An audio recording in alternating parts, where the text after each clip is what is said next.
brought to you by Palvi Agrico. आता शेतीसाठी जे काही लागणार ते घरपोच मिळणार, तेही मोबाईलच्या एका क्लिकवर. सगळीकडे हे फोटोज आणि व्हिडिओज आपल्याला दिसतायत.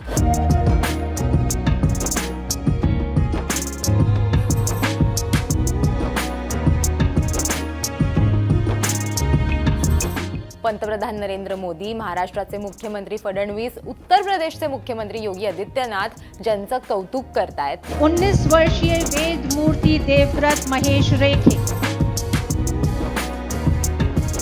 दंडक्रम पारायणम, ज्याचं धड उच्चारही आपल्याला करायला जमत नाहीये, ते या 19 वर्षाच्या वेदमूर्ती देवव्रत महेश रेखेनी करून दाखवलं.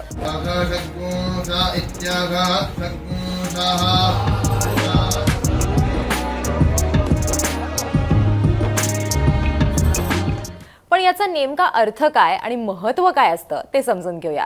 नमस्कार, मी देवयानी आणि तुम्ही बघताय मुंबई तक. शृंगेरी जगद्गुरूंच्या आशीर्वादानं ऐतिहासिक दंडक्रम पारायणासाठी 19 वर्षांच्या वेदमूर्ती देवव्रत रेखे याचा काशी इथे सन्मान करण्यात आला. काशी एका दुर्मिळ आध्यात्मिक सोहळ्याची साक्षीदार झाली जेव्हा 19 वर्षीय वेदमूर्ती देवव्रत महेश रेखेला दक्षिणाम्यनाय श्री शृंगेरी शारदा पीठमच्या जगद्गुरू शंकराचार्यांकडून सोन्याचं ब्रेसलेट आणि 1,11,1916 रुपये देऊन सन्मानित करण्यात आलं. पण हे त्यांनी जे केलंय ते इतकं दुर्मिळ काय? महाराष्ट्रातील या तरुण विद्वानानं 50 दिवसात शुक्ल यजुर्वेदाच्या मध्यंतिनी शाखेच्या सुमारे 2000 मंत्राचं दंडक्रम पारायण पूर्ण केलं. जवळजवळ 200 वर्षांनंतर शास्त्रीय शुद्ध पद्धतीनं हे करण्यात आलंय. दंडक्रम पारायणात यजुर्वेदाच्या मंत्रांचा विशेष विधीनं पाठ केला जातो. यात पदं सरळ, उलटी आणि पुन्हा सरळ करून वाचली जातात. हे 2000 मंत्रांचं एक कठीण पारायण आहे. असं म्हणतात की यजुर्वेदाचा मंत्र वाचण्यासाठी एक विशिष्ट पद्धत पण आहे. वेदव्रत रेखेनं हे दंडक्रम पारायण पूर्ण केलंय. हे पारायण पूर्ण केल्यानंतर देवव्रत महेश रेखेला वेदमूर्तीची उपाधी देण्यात आली. वेदमूर्ती ते असतात ज्यांना वेदांचं ज्ञान असतं. दंडक्रम पारायणाची प्रमुख वैशिष्ट्ये काय आहेत ते पण आपण बघूया. शुक्ल यजुर्वेदातील जवळजवळ 2000 मंत्रांचं पठण यात असतं. कठोर स्वर नियमांसाठी ओळखल्या जाणाऱ्या या पठणाला एका विशेष क्रमानं केलं जातं. जटिल ध्वन्यात्मक संयोजनांवर म्हणजेच फोनेटिक कॉम्बिनेशन्सवर प्रभुत्व आवश्यक असतं, जे फार कमी विद्वान करू शकतात. पारंपरिकपणे केवळ पाठांतर आणि लक्षात ठेवून याचं पठण केलं जातं, ते वाचलं जात नाही.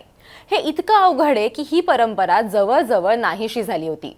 विद्वानांचा असा विश्वास आहे की देवव्रताचं सादरीकरण हे जवळजवळ 200 वर्षातील पहिलं शास्त्रीय शुद्ध दंडक्रम पारायणम आहे. देवव्रत रेखेनं हे नेमकं कसं केलं? 50 दिवस कोणत्याही व्यत्ययाशिवाय पठण पूर्ण केलं. सर्वत्र निर्दोष उच्चार आणि लय राखली.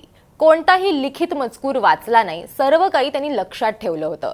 त्याचं पठण हे सर्व ज्ञात शास्त्रीय सादरीकरणांमध्ये सर्वात जलद आणि अचूक म्हणून ओळखलं गेलं. या पराक्रमाला शृंगेरी जगद्गुरू शंकराचार्यांनी आशीर्वाद दिला. देवव्रत महेश रेखेच्या या पराक्रमाबद्दल श्री शृंगेरी शारदा पीठम किंवा ज्याला मठ म्हटलं जातं त्यांनी काय माहिती दिली?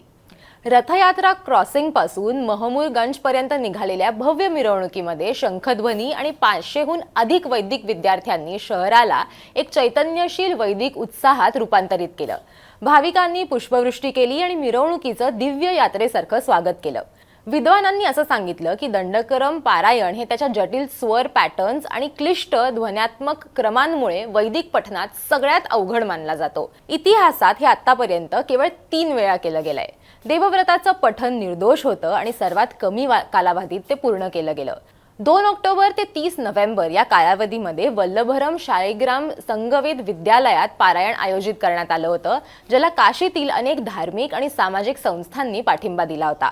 संत, वैदिक विद्वान आणि मान्यवरांनी तरुण विद्वान आणि त्याचे वडील आणि शिक्षक देवब्रह्मश्री महेश चंद्रकांत रेखे यांचं कौतुक केलं. महेश चंद्रकांत रेखे हे श्री शृंगेरी शारदा पीठम वेदपोषक सभेनं घेतलेल्या शुक्ल यजुर्वेद मध्यान्तिनी शाखा परीक्षेचे मुख्य परीक्षक आहेत असं सुद्धा त्यांनी सांगितलं. तुम्हाला या सगळ्याबद्दल काय वाटतं ते आम्हाला कमेंट करून नक्की सांगा आणि असेच व्हिडिओज बघण्यासाठी मुंबई तकला सबस्क्राईब करायला विसरू नका.